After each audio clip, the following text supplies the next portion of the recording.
Episode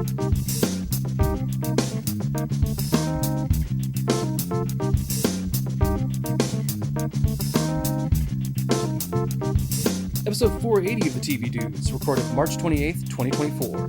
Davey and Jonesie's Locker.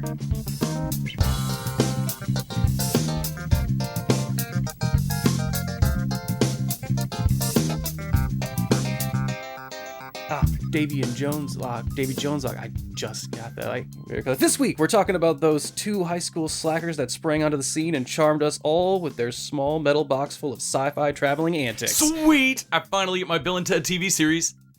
No, it's not Bill and Ted. I'm told this is Davey and Jonesie. Sure. Okay. You can't fool me, Wild Stallions. I know it's you. I mean, it's not. It's not them. Sure. But they're different characters. They're a different show entirely. Wink. Right. Did you just say wink? Yeah. I mean, we're a podcast, Nick. How else will listeners know that I winked? You could just not wink. Not an option. God, son of a bitch. I'm Nick. And I'm Les. And we're the TV Dudes. Oh, boy. So, yeah, it's an exciting week this week as far as for sci-fi goodness. We are going to be talking about some fun nonsense sci-fi and some hard sense non-sci-fi. Is that a hard sense? Is that what we're calling things like The Expanse? I don't know. I didn't think about it when I said it, and I don't like it now. It was also an exciting week because several of the posts that I put on the Facebooks actually got some engagement. Does that mean we're doing Tune In with the TV Dudes? It does. TV Dudes Tune In! Man, I think of some sort of a creative jingle here. Tune in snippets from this week's arguments. Third verse in progress. We watched a lot of Girls 5 Ever in the last couple of weeks, y'all. Yesternights might have been underbaked. Yeah, but anyway, we do have a new Patreon supporter. Thank you, House of Doggets, for supporting. Indeed. They joined at the binge watcher level, which means their review of a show on the pod this week gets read. That's the binge watcher level. That's at the $5 level, I think. Indeed, $5. Before we get to that review, we also had some arguments going on the socials this week. I put up a couple of just impossible choices, just some Sophie's Choice of television here. Studio 60 versus 30 Rock. It was an unfair comparison then. It's an unfair comparison now when I did it, and it's still fun. And it still started an argument. Max Chittister, apologize if I'm saying your name wrong, pointed out something that I thought was interesting. Okay. There was a discussion about 30 Rock versus Studio 60, which one was sillier and yet more real somehow. Mm-hmm. And they kind of drew a parallel between House and Studio 60 and Scrubs and 30 Rock. Okay. I thought it was pretty slick. Said, all right, so both House and Studio 60 are about people who are supposed to be the best in the world at what they did. 30 Rock is about a crappy TV show, and Scrubs is about a kind of crappy hospital. That could just be the difference in being a drama and a comedy, but it also gives the comedies the opportunity to be more, I don't know, honest or realistic. And I would have to agree. I think it's honestly an end of shockingly insightful analysis. It really is. I think my entire follow-up to it was well put. Dude, my whole thing was just which one's sillier. I mean, Studio 60 must be twice as silly as 30 Rock. Just math. It's just simple math. That was my... I'll never forget, my ex-father-in-law was an anesthesiologist, and he hated medical shows. Most doctors do. Most medical professionals hate medical shows. You know which one they don't hate? Unrealistic. Scrubs. They don't Scrubs hate was Scrubs. The one they did not hate. He would not watch House. Like he would like have a vein pop out in his forehead and like apoplectic, like Sure. Richard, take your pills, your heart. Because like every episode of House was some kind of insurance nightmare. Eventually, to move the plot along, House would do something that would get his license revoked and him banned from every hospital. Like, no privileges. Every episode, there's a what's the most ethically terrible thing we can do to a patient? And if it works, no one's going to be mad. And every episode, my father-in-law would these sons of bitches. I'd be sued out of the fucking state. Meanwhile, there's a whole episode on Scrubs where they have to accept that, oh yeah, eventually you will kill a person, so deal with that. Right. And then Scrubs has episodes like that, and the silly kind of, it's not quite gallows humor, but there's a silly dark humor to it that they still find fun in this place. I thought that was really insightful about 30 Rock and Studio 60. An interesting way to look at those. We also put up Breaking Bad versus The Wire. Yeah, that was an interesting one, I think, considering they're both that prestige TV, like, uh, Man, and people will fight you was that on like the these. start? Like, That was like the start of golden age of television, right? Was The Wire? feels like it. I mean, Sopranos was kind of the birth of binge watching. The Wire took it to another. Man, I don't think I'd ever seen a cop show that seemed to keep front and center the idea that they are, putting sandbags at the coastline, like you're trying to stop like a tidal wave. Like there's nothing that they do. I mean, they get their guy in like the first season or so. He's back out of prison by the third, I think. Yes. Like, yeah. And it was The Wire. Like what they could actually get him on is was different not than what they know he did. Right. Yeah. They couldn't get him on murder. I forget what they get him on, but like distribution. It's something smaller. It's like 3 to... Avon, is that Avon? Anyway, it's been a long time since I've watched The Wire through, but like I remember I've never seen that level of frustration be honestly dealt with on a cop show. Like, they don't win every week. They aren't the smartest. Criminals aren't the dumbest. Well, it takes them a minute to even get the evidence required to get The Wire, the titular thing. Well, trying to explain in the first season, trying to explain to the new team that, like, this is not going to be copping like you think policing works. Like, man, this is going to be some slow gathering of shit. I don't know, I'd never seen policing presented that way. And then Breaking Bad, I like the way Nathan Flynn put it. Breaking Bad is better scene by scene. The Wire is better as a project. Yeah, I think, well... I don't know if I fully agree with that, but it was an interesting way to break the two apart. Yeah, well, I mean, each season of The Wire takes a different we tend to think of The Wire aspects. In seasons. Yeah. Amsterdam. I think the one I agree with more is John Paul Vitale's take, which is The Wire was the first dense, overly intricate, we needed a map type shows. The Wire walked so that Game of Thrones could run. And then stumble and crack their tailbone right before the wind, right before it's true. They tweaked their knee a little, but still run it did. And I feel like it's The Wire and Sopranos that started that prestige, like building trust in an audience and studios of like people want long running. 6 Feet Under kind of fell in that too. Yeah, in the same era. Yeah. We weren't used to that level of prestige drama. I think Alec Miracle got the last word in, though. Breaking Bad. The show gets better with each season. Season 5 is personally his favorite season of TV. And then you've got Better Call Saul. For me, it's the 1-2 punch. Yeah. There's no secondary spinoff show of The Wire that is equally as good as The Wire. There's no secondary spinoff show of anything that is as good as Saul. No. Yeah. And yeah, I think the addition of Better Call Saul just makes it sweetens Breaking Bad in hindsight. I remember when they first talked about Better Call Saul, and I was like, no, don't, you fucking heathens, you fools. You will ruin this. There's no way this works. It's hubris. Just... They're rearranging deck chairs in the foyer of a strip mall lawyer's office. Quit. Don't do... And yeah, man, that does not happen very often. Fucking amazing. That is a Halley's Comet of fucking television show running. Yeah, was that... I think that's all of our big arguments from the week. We'll have a few more posts coming up. Hopefully we can keep this kind of engagement going. I love chatting with y'all online. We'd mentioned earlier, House Doggett had signed up at the Binge Watcher level, which means that we will read the review of a show on the pod. Is that Danny Doggett? I believe it is Danny. I mean, it says House of Doggett, so... Yeah, I'm just calling it House Doggett because is it Tyrion Doggett we're actually talking with? Right, or that was Tywin? A lot of family members, and it wasn't like they were unified. If it's Tywin, we have to treat this differently. Yeah.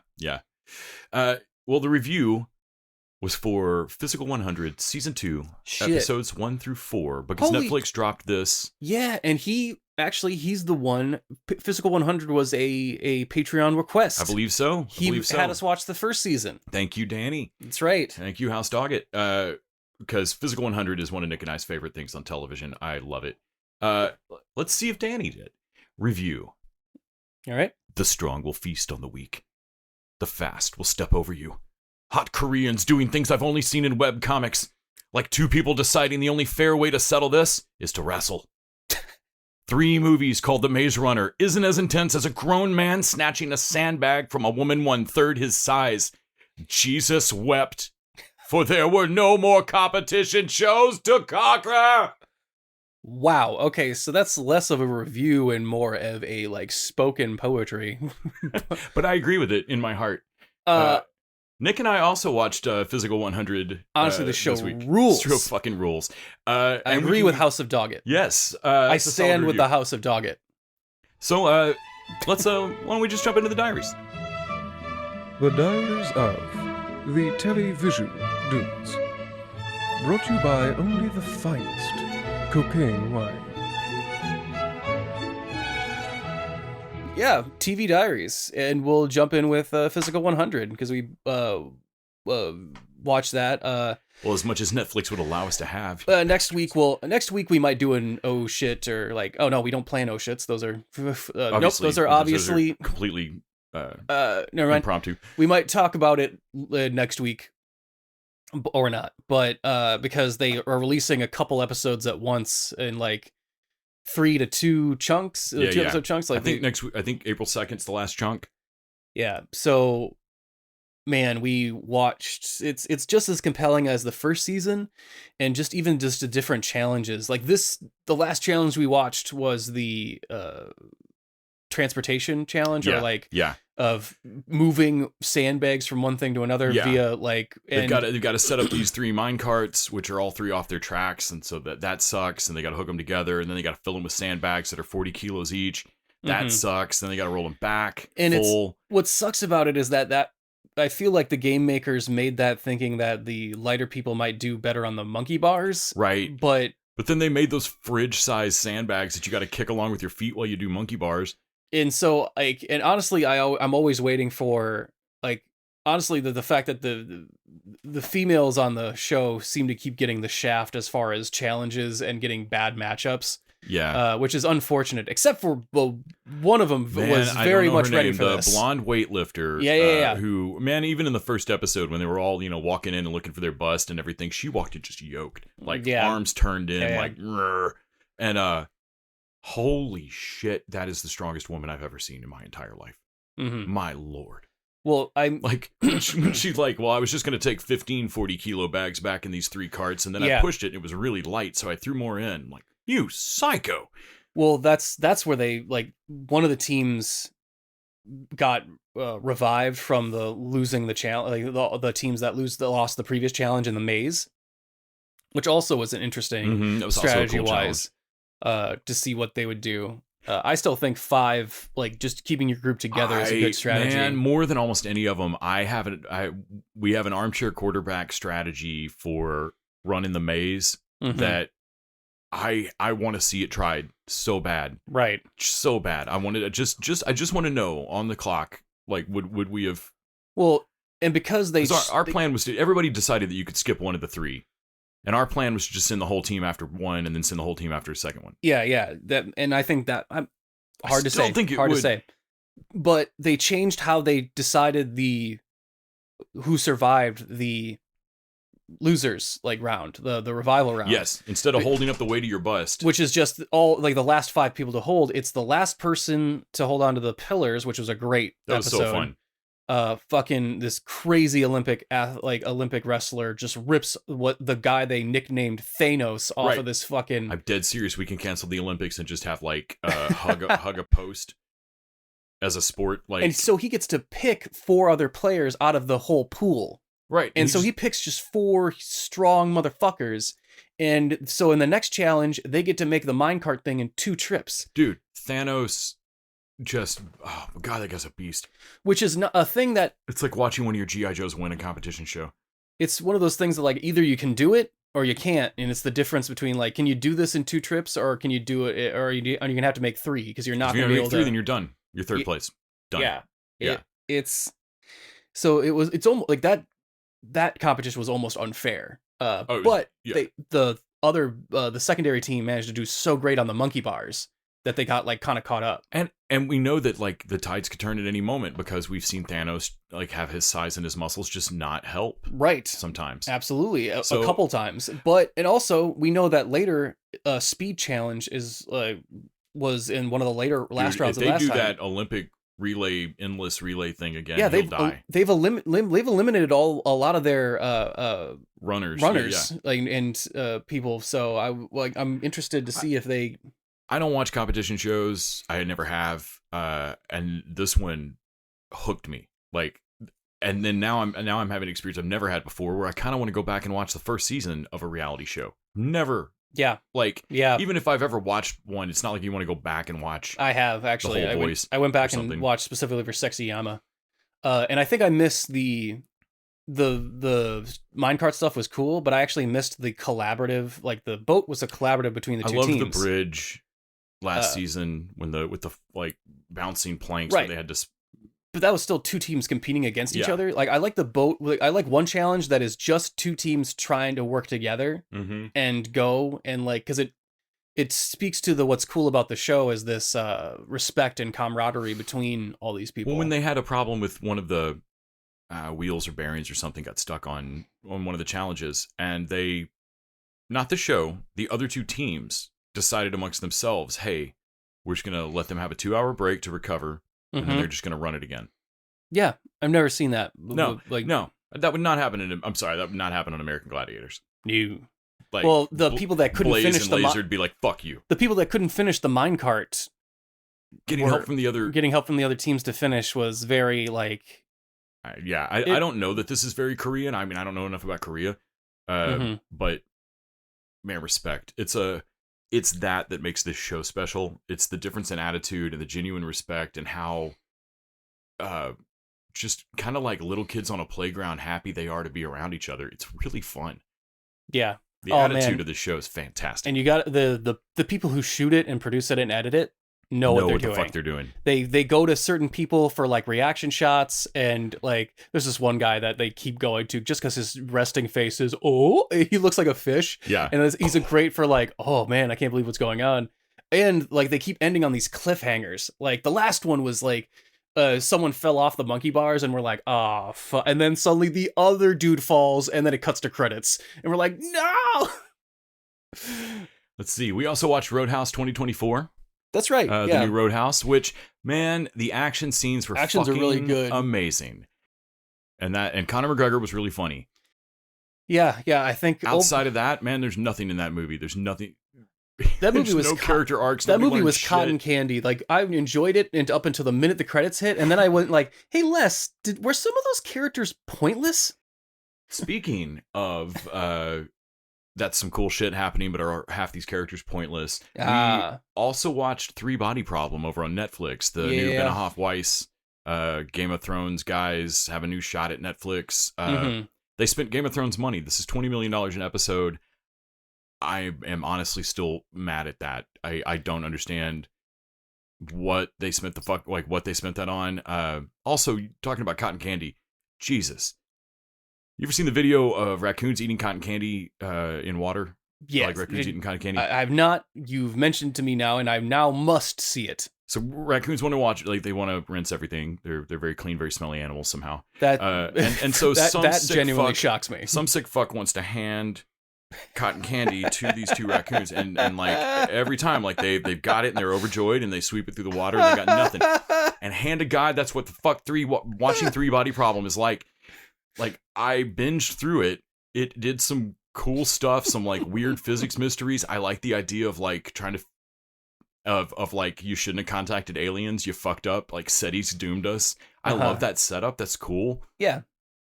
As soon as it was done and I went, awesome, what happened? And, man, not much. Also, it's not even a cliffhanger. It just fizzles at the end. And they don't have a season 2 yet. They might. Sure. I don't know, but they don't either. And they sure as fuck ended it without. It's not even. It was just frustrating.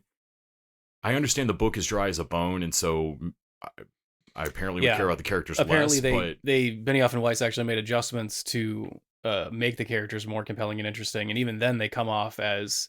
Man, seriously, the show's really compelling. Like I tore through it, but. You can't think about it too hard. Jin's the only actually main character. Jin's Yeah. the one that I'm interacts pretty with sure everything. Jin's the only one from this fucking book. Yeah. As I understand it, I don't know who, but they pulled characters forward. I'm thinking Saul for sure. Well, Saul has There's a lot of characters that nothing have to do nothing until to do the whole last season. episode. Right. Right, because apparently the wall facers aren't till later in the series. Yeah. Which also, who decided to make a TV show where one of your main characters is only going to operate in his own head, can't write anything down or say anything to anybody. And that's also a cool concept. And it's a cool concept in a novel. Well, it's a lot of these things are cool concepts that can't be held up. The Santi not being able to lie or don't knowing what duplicity is man, you lose the thread of that immediately. They know how to keep a secret though. Right. What's a secret how other are they than operating the video game that the virtual reality video game? What's a secret other than a lie by omission, right? Right. And that's specifically what they don't understand. Yeah. And so I don't want to go too into this. No, we can rant about this for an hour. We already have. Needless to say, I didn't like it, but let me ask you one question that I think really sums it up. In the beginning, this whole thing kicks off because a bunch of scientists are killing themselves and they find these visors or whatever next to them. Why did those scientists kill themselves? They were being made with the countdowns to stop. But nothing. We weren't shown that anything happens when the countdown gets to 0. No, it's just a picture on your eye that's super annoying.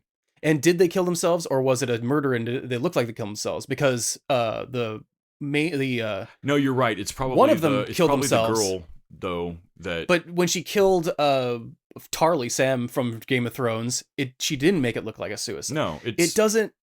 Honestly, by the end of it, we kind of forget that a bunch of scientists killed themselves. I'm like, oh, did they kill themselves because a bunch of aliens are coming towards us and they asked us to help them? Because that's what they would have known going in. They don't know we're about to be conquered. Right. And man, again, the aliens aren't supposed to be able to lie. So how are they hiding any of this? If those scientists found out we were going to be conquered and then killed themselves, it still doesn't make any sense, because why not warn the world about it?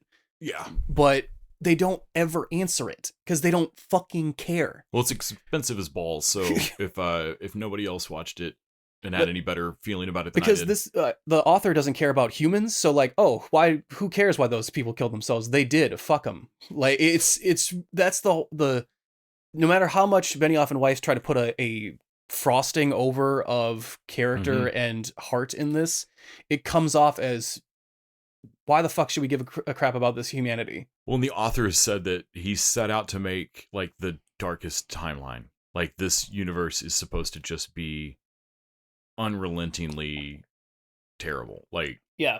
And so that sounds fun for the ongoing show. Right? Well, I mean, it's the same thing as Foundation and like multi-generational problems. It sounds like an interesting thing. It's like, oh yeah, humans aren't very good at that, until you try and do it and realize you can't keep the same characters over multi-generations. Right. So how do you build a fucking story? The coolest thing happening on the show is the idea that Wade's going to put himself in hypersleep for huge jumps of time. But the show I'm watching is not pick it up with Wade whenever he wakes up. Or in Foundation, they have to make one guy a hologram so that he can, so that you can give a shit. Also, watched the second episode of The Regime, which was a little more interesting than the first. That's the Kate Winslet HBO show. Yeah, you're talking about that. It needs to get bigger, wackier, faster. I don't know. I fell off of it. Also, watching through The Magicians. I'm still about halfway through. Forever. I think it's a spell. Fanny and I watched, second time I've watched it, the movie Hearts Beat Loud with Nick Offerman and Kiersey Clemens, I think is her name, from Monarch. And I realized it genuinely is just that she's getting bigger roles that I don't think quite know what to do with her. Because in Monarch, I got so tired of her character looking angry at everybody. She was the double agent friend that meets the brother. Okay. Yeah. She basically has to get dragged along for most of the Monarch show. Yes. Like every episode, like she's just mad about being there and being around kaiju, and she just looks pissed off all the time. Like, like by the third or fourth episode, it was like, fine, if you don't want to be on the fucking show, I don't need you to. Please leave. But in Hearts Beat Loud, she's a high schooler about to go off to college, pre-med, and her dad is Nick Offerman and runs a record store in Brooklyn. And it's just a chill little, they play music together and they write a couple of songs. Offerman puts one of them on Spotify and it gets put on like the new indie playlist or something like that. And so for him, like, you can see it's like awakening, like, no, this is real. Like, I've made music my whole life, and like the songs don't always hit. Like, this is a hit. Mm-hmm. Like, holy shit, we need to. Of course, the daughter's like, cool, I'm leaving for college in like a month. Like the most exciting thing in my life is about to happen, and this is your dream. It's just a really sweet little movie. Toni Collette's in it. I'd seen it before, but I really enjoyed it. Also watched, of course, X-Men 97. Oh yeah, they did the Goblin Queen storyline. Yes, I think a lot of people felt some feelings. The Goblin Queen is exactly as weirdly 90s sexy as you remember. Sure. Like, that outfit, I know we just... like the whole world is currently discussing like what is and isn't appropriate for Nickelodeon to have aired in the 90s. Sure. And man, what is with the Goblin Queen's clothes? Like, I love it. Well, but also, what the fuck, man? Well, also Sinister gets like shot and gets to regenerated. Like, so people are getting like, it's more violent and I want a live action Sinister with that dumb cape so bad. Dude, I love that cape. I love it. I really love, it doesn't happen very often, but I love seeing Magneto get his teeth kicked in. Like, it's rare, but it's funny. It feels like you need a little humility every once in a while. Yeah, a little. And so Madeline Pryor, honestly, it was a lot to try and tackle in one episode. Dude, it rushes through. It's insane. And like, I'm gonna have it. It makes it feel immediately rewatchable, not because of like, ooh, I want to go back and look for details, but just in an onslaught. Like, what did my eyes just absorb? Well, I mean, you get Jean, like, giving everyone their own hellscape, and we thought, like, shit, Morph and Wolverine are really tight now, and they're, like, buddy-buddy, and then in this episode, it felt like, are they trying to hint at a Morph, like, does Morph... is Morph catching feelings for he's at least Logan? got a rogue level crush on him, right? Right. And I was thinking like that and I feel like that would be interesting, which is why I think they won't do it. The more I see about the shots they almost take at the same sex stuff and somehow don't, I'm thinking maybe that's why the showrunner left. Man, we're gonna speculate on this until someone tells us. So Disney, please just figure out with the lawyers how you can phrase this and tell the world what the shit happened. Yeah. How did you fire the showrunner like the week the show dropped? The only thing that's really killing me is that the dialogue. Oh man. Nick, God. You feel the dialogue is stiff? Stiffened by the emotion. The emotion in our hearts. The Nicholas. Beast is killing me. Beast is fucking... Yeah, outside of Stars and Garters, everything else that comes out of his mouth is insane sounding. There's someone, I recognize this, there's a signature on everyone's scientist's work, and this one, he's someone who's so duplicitous and cruel that he can only be called Sinister. And I just want someone like Logan or Scott or Morph go like, dude, who are you doing this for? It's the perfect moment to like pull out and show that like there's still three people in the room looking around at each other like, he knows we've met Sinister, right? You don't need to do this intro for him. We all know him. We've met him seasons ago, a couple times. Nasty Boys. Yeah. Like Morph got like totally fucked by him, like with the mind control or whatever. Right. Like we're intimately, we know. We don't need to do this hide cute. Like, honestly, it's still weird we're calling him Mister. You'd feel like we have a first name basis at this point. Like, what, Tom? Tom Sinister? No, his name's Nathaniel. That's why they named their kid Nathan. Also, very comic book convenient of Madeline Pryor is like, well, I wanted to leave anyway, so I mean, it'd be confusing if there were two Jeans. We don't really know which one of us had the memories. We know we both kind of wanted to take a walkabout. I think I'll go by the name. No thought put in it. Madeline Pryor. Well, they don't ever explain why she's called the Goblin Queen. Like, no, her shit's green. What Goblin Queen? Is that a reference to something? What? Are there goblins? What the fuck? Madeline Pryor from what? Is that from her? Where? Is that her friend that died? Like in her backstory? That's such a specific name. Such a specific name. It's not like Jane Smith or whatever. Like I wanted to at least see her like put her finger down in the phone book and like, I guess I'm Madeline Pryor. Tim Sullivan. No shit. And then we'll name our son Cable Package. Okay, just Cable. Just Cable. Just Cable. That's my compromise. Installation's a family name. Fucking, and then Nathan gets the technovirus, and then Bishop's gonna have to take him to the they're okay. I am still, and Bishop sounds like he's from the 80s, 90s sitcom streets. It's not. I'm like he's got an Aquafina level black accent. There's some people that I'm like, man, I wish they had more screen time, and then there's some people that are like, oh no, the love of Christ, send Bishop back to the future. Yeah, Bishop needs to go back to the future. This is it's like, well, that's what he sounded like in the 90s cartoon. I'm like, that's a problem. And I realize that now, and it's right. Like, but it's weird, man. It's weird. He's making me uncomfortable. Like just. Which sucks because I'm like, oh shit, we're about to we've already about to ditch the second black character out of the team, and like the team is just getting whiter. Yeah. Like, oh yeah, but now we have 2 genes, so like we've doubled up on their parents here. But also Storm and Forge, I'm like, they're not abandoning Storm. No, she's gonna go over her Superman 2 moment. I'm loving it. She's got her biker look, and I'm like, at least she's gonna be in the background. Like that's a B story that's going on. I love the biker look so much. It's great. Thank you. Well, everybody. Honestly, it goes better with her mohawk than her original uniform. No, it's rad.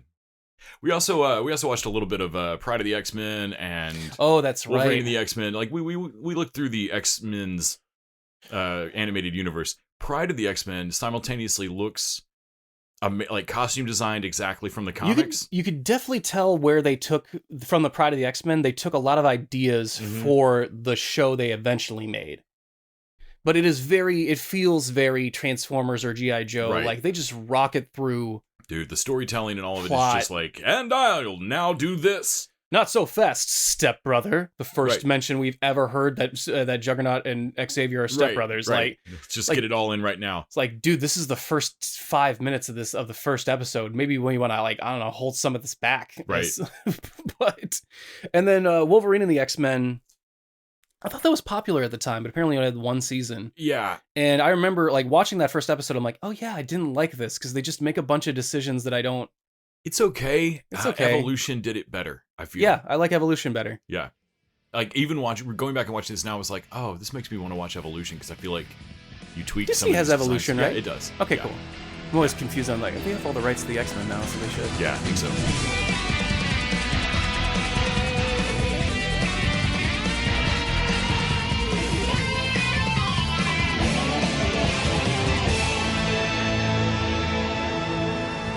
Now it feels like a good moment to remind everyone that you can support the TV Dudes at patreon.com/thetvdudes, just like the House of Doggett did this week. Yes. You're only charged for the bonus eps, so for $4 a month, you'll get double the pod. This week, we're heading back to Skull Island for Monsterverse movies. Godzilla X Kong. Godzilla times Kong. Godzilla X Kong. Godzilla times Kong. Carry the Mothra. The new Empire. In theaters now. I believe Kong has a glove this time. From what it looks like, it's a power glove. A power glove? If it's no confirmation if it's Nintendo or another brand. It's so bad. I'm guessing Godzilla will fight back with a Virtual Boy. Probably. I would pay double the. They could walk through the theater and hey, we're going to charge you double for this ticket for what's about to happen, and I'd be like, yes. Yeah, but that's all over on our Patreon page, patreon.com/TVDudes. For our main course this week, let's dive into Davey and Jonesie's locker over on Hulu. I am concerned that your relationship has become codependent. We have other friends. Yeah. Emil! Ouch. That was hard to watch. Yeah, well, you're all sheep. Don't care, thank you. How is that guy an actual human teacher? Tonight, we take back the multiverse, gentlemen. That's new. Wait, no. There's just a lot going on here. Where are we? You don't belong here. I know this is probably pretty overwhelming for your unformed teenage brains. Human existence is made of countless parallel universes, resulting in an interconnected matrix of world, aka the multiverse. Following so far? Never followed a word you said. It kind of just sounds like you're making up science. What matters is that we get you to your home universe before anyone in this one realizes you're not supposed to be here. We're actually just fun-loving BFFs. Girl boss, you got it. CEO.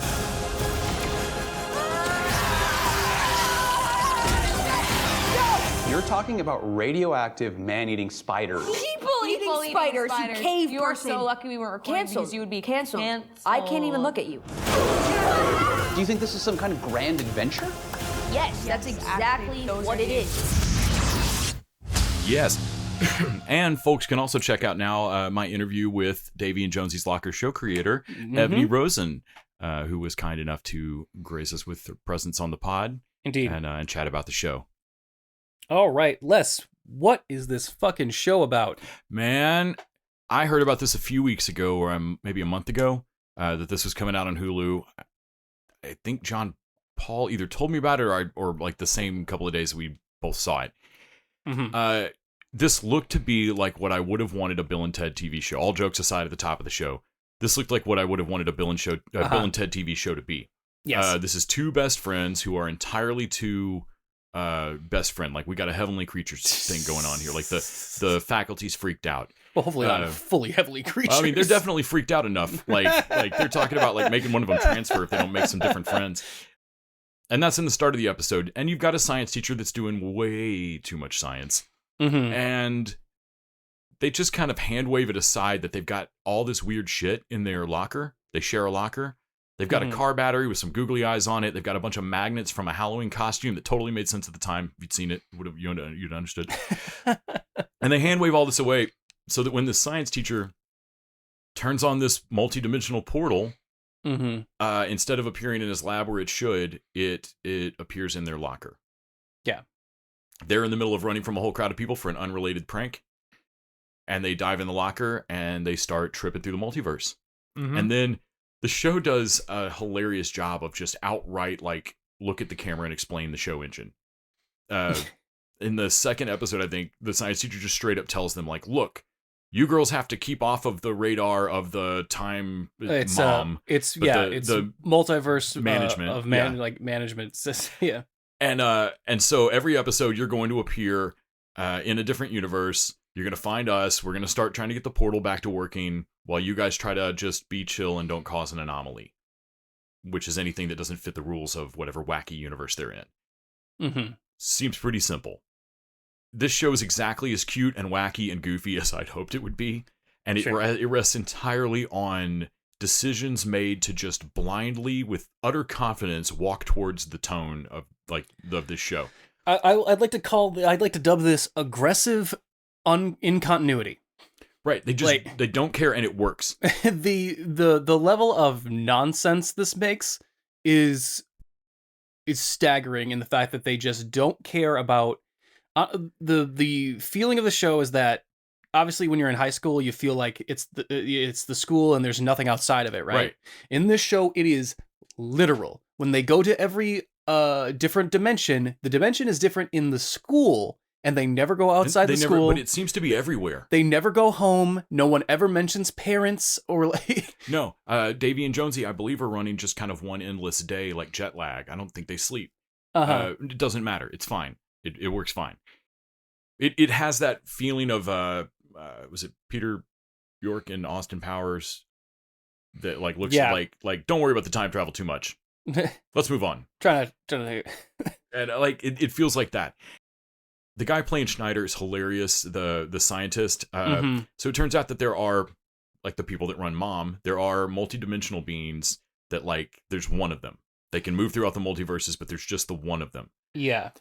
Whatever Schneider did to piss people off, his punishment was to get split into, like, unsynced. Like, split into all of his multiverse, like, they're not one. Mm-hmm. And so... you find out slowly across the show that he's the first person in history to have ever figured out how to kind of come back from that. He contacts all of his fellow Schneiders across the Schneiderverse. Yes. And Baby Hands Schneider, Dog Schneider, Fax Machine Schneider, Dracula Schneider. Unite! There's the Pig Latin universe. Absolutely, yep. And so he's going to recombine himself, resync himself. Which universe does Pig Latin and hunting humans for sport coincide? This one! Just this one! The rules were very simple. So Davey and Jonesie keep appearing in just wacky, I mean, Meow Meow Beans community episode level Greendale wacky universes. I just realized the scientist, we've seen him before. He's actually Social Media Jeff in Gen V. Awesome. Yeah, that's. I was like, I was trying to place him. Man, I thought I knew him. Yes, that's great. But yeah, he's really good in it. They keep going for these gags that are very like they're funny in how juvenile and like little sense they make, but like how the fun in them, like the universe, the management of the multiverse's mom, and then if you fuck up a multiverse and cause an anomaly, they send in you're a delinquent, and there's a delinquent acquisition detail, and that's a dad, and they send a dad after you. So you have to. So if you're in high school and you're causing trouble, you have to worry about mom and dad coming down on you. And I cannot remember the acronym, but I want to say they send you to.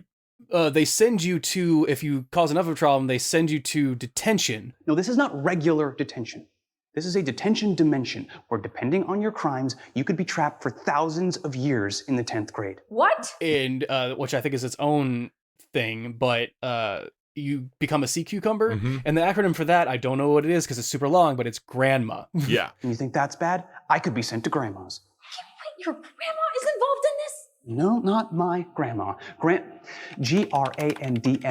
aka genetically restructured as a nautically diminished molecular abnormal, aka turned into a sea cucumber.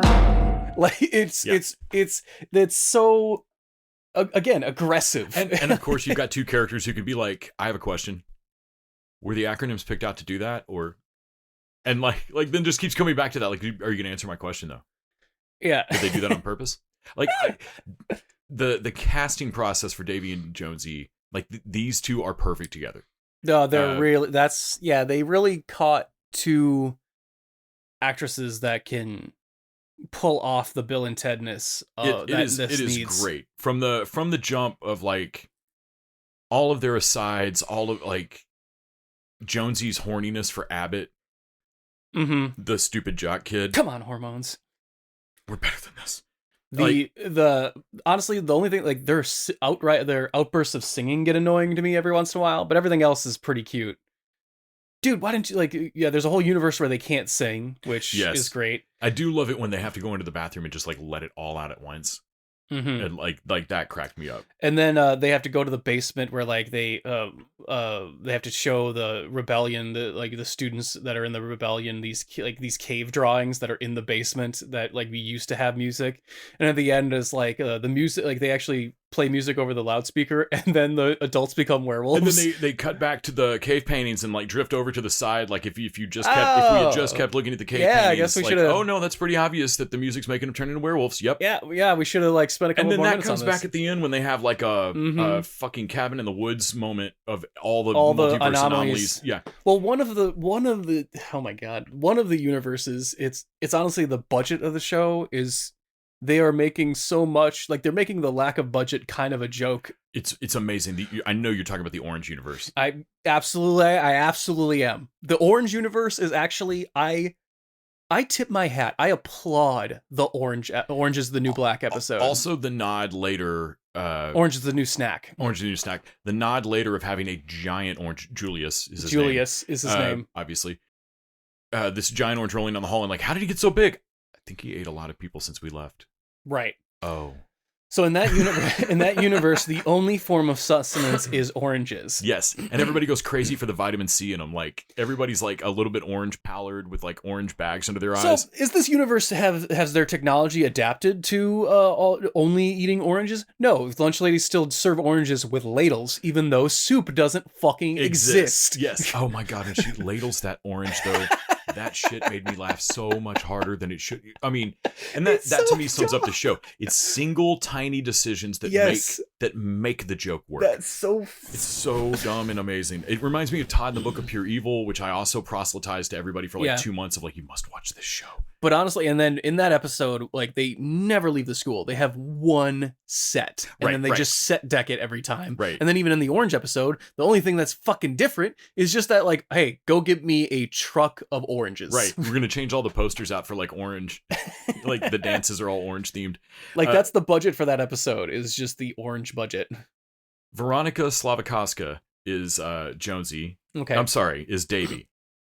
Jalen Thora Brooks is Jonesie. Mm-hmm. We got Dan Burney as Mr. Schneider, Erica Swayze as Sierra, who plays their mean girl rival that they're also friends with. Sydney Topliff is Joyce. Oh yeah. Joyce about steals the show. She doesn't have a lot of lines. She doesn't have a lot to do. We get the same set of friends, so each episode, when they go to a different universe, they kind of got to find their. There's a resistance to whatever regime has gone wrong in every episode, and it's always this. It's always their clique. We've also got Emil. So Joyce is always like licking glitter and glue off things and like eating paint and. I'll do it, but for a bag of wet hair. Oh my god, the bag of wet hair. Do you want to know what it's for? I do not. I do not. I don't. Oh man, and then I love it that like even later in the Prime universe, she gets her hands on the bag of hair and just kind of inherently knows what to do with it. What to do. I feel like intrinsically that makes sense to me. No, I Joyce just absolutely steals episodes. Well, even the dad they send after him is actually kind of has a previous relationship with Schneider, and they're like the betrayal thing. They used to be buddies, and has a great relationship with her current office worker buddy. That feels very Office Space. Yes. Of like someone on the writer staff had a coworker they hated. Oh my lord. Because yeah, man, there's big like somebody's got a case of the Mondays. Like, oh no, man. Hey buddy, you working hard or you hardly working? I think somebody get hurt for saying something like that, man. Yeah, Emily Pickford absolutely steals it. The character that cracks me up, that is the bittest of bit parts, that does the most with it, is Parker Lazon playing Mark R. Shirt. God damn it. So in the first episode, they throw Mark a title card up of his name. Yeah. And he's a bit character. So like, well, I mean, his name, I just thought his name was funny because like, whose last name is Shirt? Right. But he's always in a red shirt. And in the last episode, sure enough, he reveals it. My name's not Mark Red Shirt. I will. All right, off-screen spider thing. Right. Not today. Not today. Not today. Not today. Or my name's not Mark Red Shirt. And I was like, how did I not? Exactly. Like it made me angry at the same time. Right. Like you're so busy staring at the silly over here that you miss it. I would recommend anybody that still has any childlike glee in their soul at all. Go Randy, fucking watch don't this watch show. this. You're gonna be mad. You'll hate this. I don't know. I would recommend everybody give it a shot. You're either gonna be in the mood or you're not. But no, man, Randy's if you a grumpy old man. He will not joy. like this. Davey and Jonesie's Locker. It's over on Hulu right now. All the episodes are up. It leaves it in an absolutely amazing place if they do get a season 2. I absolutely love the status quo reset. That they pull off. It's really good. Yes. I don't know if they have a season 2, but I cannot imagine that this costs too much. Hulu. Can't wait to see what they do with Amelia Earhart. So you just freed up a whole chunk of Letterkenny money. Yes. And I don't see you making more Shoresy for me right now. I mean, it's probably not a lot of money, but still, this show doesn't cost us like. Right. Man, I would love to know what the budget of the show is. There's like one Modine's in this show. Stupid cheap. Yeah. Like for the cost of rebuilding a burnt down Modine's, you could produce more. Davey and Jonesie's Locker. Yeah, I highly recommend even just the dialogue crackles in between, like, you say tomato and I say yeah. Yeah. Tomato, yes. Like, you say tomato, I say yes. I'm sure. Like, yeah. No, there's a lot of just really great, really snappy little asides. I found myself rewinding shit back to like, wait, what did they say? Really fun stuff, and I can't stress enough how much the chemistry between the two leads, the timing's right. Yeah, the speed's right, the timing's right. It's really well handled. They even do the couple episodes that, like, a couple episodes they drift apart or learn something about each other and then have to reconcile at the end, and it always feels pretty cool. Like, yeah, The creator of the show, EVANY ROSEN, has another show that's only on Crave. I have not figured out how to watch in the States yet. That's a mockumentary it's a true crime mockumentary about an all-female cult that descends into drugs and murder. It just seems pretty funny. The trailer of it looks pretty great. It's called New Eden. I will be finding a way to watch that. Indeed. But I think that is probably all we've got for now. I think everybody should head off right now and check out our interview with EVANY ROSEN, and then go check out Davey and Jonesie's Locker over on Hulu. Absolutely. And if you're thinking about checking out Three Body Problem, go check out Davey and Jonesie's Locker over on Hulu. And don't forget to head over to patreon.com/tvdudes to hear about the latest in kaiju/monkey mayhem. Ooh. And until next time, Dudes out!